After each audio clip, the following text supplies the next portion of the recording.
계속해서 예수님의 비유 말씀을 듣고 있습니다. 우리가 성경 말씀을 읽다 보면, 특별히 신약 성경을 읽다 보면 많은 경우에 만나게 되는 등장인물이 바로 바리새인과 세리입니다. 지난주 말씀, 예수님께서 잃은 양의 비유를 들려주시는 그 현장 가운데에도 바리새인과 세리가 있었습니다. 주로 그리고 성경에서 바리새인들은 나쁜 캐릭터로 등장하죠. 근데 바리새인들을 다시 한번 편견 없이 바라보자면 그들은 구약 성경을 마스터한 사람들이었습니다. 그래서 율법 지키는 데는 아주 최고로 앞서 나가는 사람들이었죠. 율법은 구약 성경에 기록된 여러 가지 규칙을 말하는데요. 우리에겐 그냥 율법이 지키거나 말거나 하는 그런 법 중에 하나 정도로 느껴질 수 있겠으나 그 당시 이스라엘 사람들에게는 이게 아주 중요한 법이었습니다. 마치 오늘날 우리가 지키는 법과 같은 법이었던 거죠. 이런 걸 어려운 단어로 실정법이라고 하는데, 예를 들어서 자동차 속도 위반을 하면 3만 원 벌금, 주차 위반 딱지가 붙으면 4만 원 벌금 내야 하는 것처럼 율법을 지키지 않는다는 것은 오늘날 우리가 정해놓은 법을 지키지 않는 것과 같은, 아니 더 나아가서는 더 무거운 법이었는데, 왜냐하면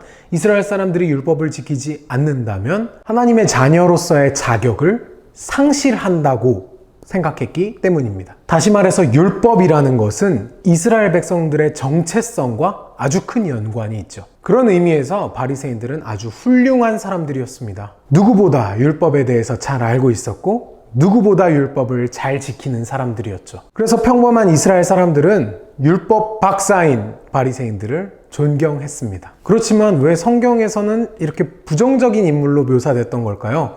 오늘 말씀 말미에 가면 그 이유를 알 수 있을 것 같습니다. 자, 또 다른 등장인물, 바로 세리입니다. 지난주 말씀에 잃은 양 비유를 듣기 위해서 모여들었던 사람들 가운데 바리새인들과 세리가 있었다 그랬죠? 그 말씀 기억하시나요? 모든 세리와 죄인들이 말씀을 들으러 가까이 나오니, 여기서 우리가 의아하게 생각해야 할 부분은 바로 이겁니다. 그냥 죄인들이 나왔다고 하지 아니하고 죄인과 세리들이 나왔다고 얘기합니다. 죄인과 세리를 구분했어요.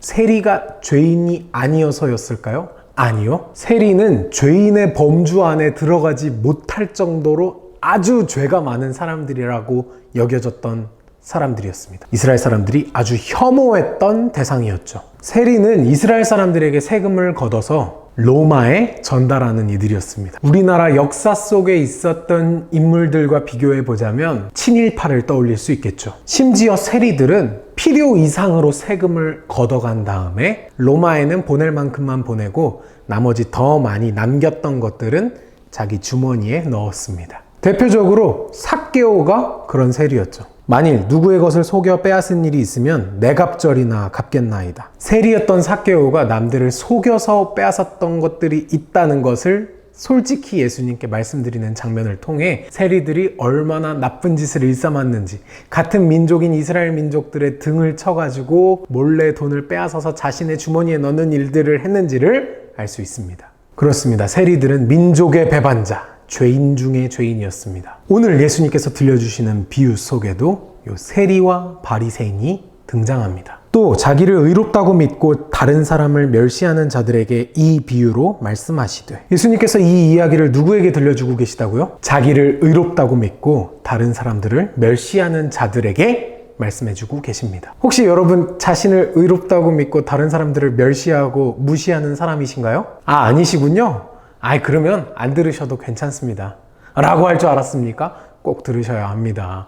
한국말과 예수님 말씀은 끝까지 들어봐야 합니다. 자, 예수님의 비유 속으로 들어가 보겠습니다. 두 사람이 기도하러 성전에 올라가니 하나는 바리새인이요 하나는 세리라. 성전으로 올라간다. 당시에 성전은 언덕 위에 있었습니다. 그렇기 때문에 올라간다고 표현을 했죠. 하지만 이 올라간다는 이미지는 또한 하나님께로 더 가까이 나아간다 라는 의미를 품고 있기도 했습니다. 그렇습니다. 예수님의 비유 속에서 지금 바리새인과 세리가 하나님께로 나아가고 있습니다. 하나님이여, 나는 다른 사람들 곧 토색, 불의, 간음을 하는 자들과 같지 아니하고 이 세리와도 같지 아니함을 감사하나이다. 지금 바리새인이 기도를 하고 있는데 벌써 사용하는 단어들이 아주 고급집니다. 지금 바리새인의 기도를 요즘 우리 말투로 조금 번역을 해보자면 이렇습니다. 하나님 감사합니다. 나는 다른 사람들과 같지 않아서 감사합니다. 나는 남의 것을 빼앗지 않는 사람이고 나는 정의롭지 못한 사람도 아닙니다. 그리고 저는 성적으로 문란한 사람도 아닙니다. 아주 거룩한 사람이죠. 그리고 무엇보다도 저 세리와는 아주 다른 사람입니다. 그래서 너무 하나님께 감사드립니다. 여러분, 바리새인의 이 기도 어떤 것 같아요? 좀 재수없죠잉. 근데 아직 바리새인의 자랑은 끝나지 않았습니다. 나는 일에 2번씩 금식하고 또 소득의 11조도 드리나이다 하고, 잘났다 그죠잉. 바리새인은 지금 자기가 얼마나 경건하고 거룩하고 헌금을 잘하는 사람인지 하나님께 말씀드리고 있습니다. 반면 세리의 기도는 어땠을까요? 세리는 멀리 서서 감히 눈을 들어 하늘을 쳐다보지도 못하고 다만 가슴을 치며 이르되 하나님이여 불쌍히 여기소서 나는 죄인이로소이다 하였느니라. 바리새인의 기도와는 달리 세리의 기도의 내용을 살펴보면 볼 것도 없습니다. 어려운 단어 사용하지도 않았습니다. 사실 세리가 기도하러 올라갔다는 것조차 상당히 놀라운 일입니다. 성전을 향해 언덕을 올라갈 때 성전을 오가는 많은 사람들이 세리를 바라보면서 어떤 시선을 보냈겠어요? 세리짓이나 그만두고 오지. 뭔 꼴에 기도야 기도는. 세리도 알고 있었던 것 같습니다. 면목이 없었던 것 같습니다. 감히 눈을 들어 하늘을 쳐다보지도 못하고 바닥을 쳐다본 채 눈물만 떨궜습니다. 그리고 이렇게 말합니다. 하나님, 나를 불쌍히 여겨주세요. 나는 죄인입니다. 만약 제가 하나님이었다면 세리에게 이렇게 대답했을 겁니다. 알아 이놈아, 너가 죄인이지 누가 죄인이겠냐? 하지만 반전, 우리 선하신 하나님께서 어떻게 반응하셨을까요? 내가 너희에게 이르노니 이에 저 바리새인이 아니고 이 사람이 의롭다 하심을 받고 그의 집으로 내려갔느니라. 무릇 자기를 높이는 자는 낮아지고 자기를 낮추는 자는 높아지리라 하시니라. 평소에 율법을 잘 지키고 성실하게 살아온 바리새인이 아닌 죄인 중에 죄인 세리가 의롭다 하심을 받고 집으로 돌아갔습니다. 왜 하나님께서는 죄인 중에 죄인인 이 세리를 의롭다고 하셨을까요? 그건 바로 14절 뒷부분에 나온 것처럼 세리가 하나님 앞에서 자기 자신을 낮췄기 때문입니다. 반면 바리새인은 자신을 높였죠. 성전에 도착해서 기도할 때 서서 따로 기도한 모습을 보니 사람들 앞에서도 자신을 조금 높인 것 같고요. 기도할 때도 자기가 어떤 사람인지 하나님께 계속 얘기하는 걸 보니 하나님 앞에서도 자기 자신을 높였습니다. 하지만 세리는 그저 하나님 앞에 고개를 숙이고 눈물만 떨구며 이야기했습니다.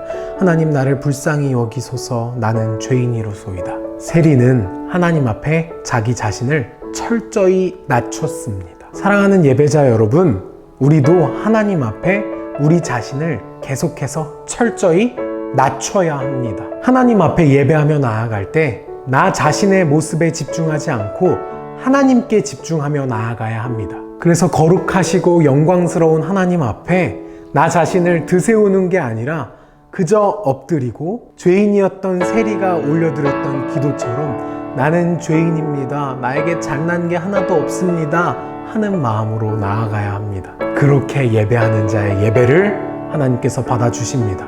또한 우리의 삶이 예배라는 걸 절대 잊지 마십시오. 주일에 우리가 드리는 예배만 예배가 아닙니다. 우리의 평범한 일상도 하나님께 영광 올려드리는 예배인 것을 기억하십시오. 우리의 중심을 보시고 우리의 예배를 받아주시는 하나님 앞에 언제나 나 자신을 낮추고 영과 진리로 예배하는 저와 여러분이 되시길 주님의 이름으로 축복합니다.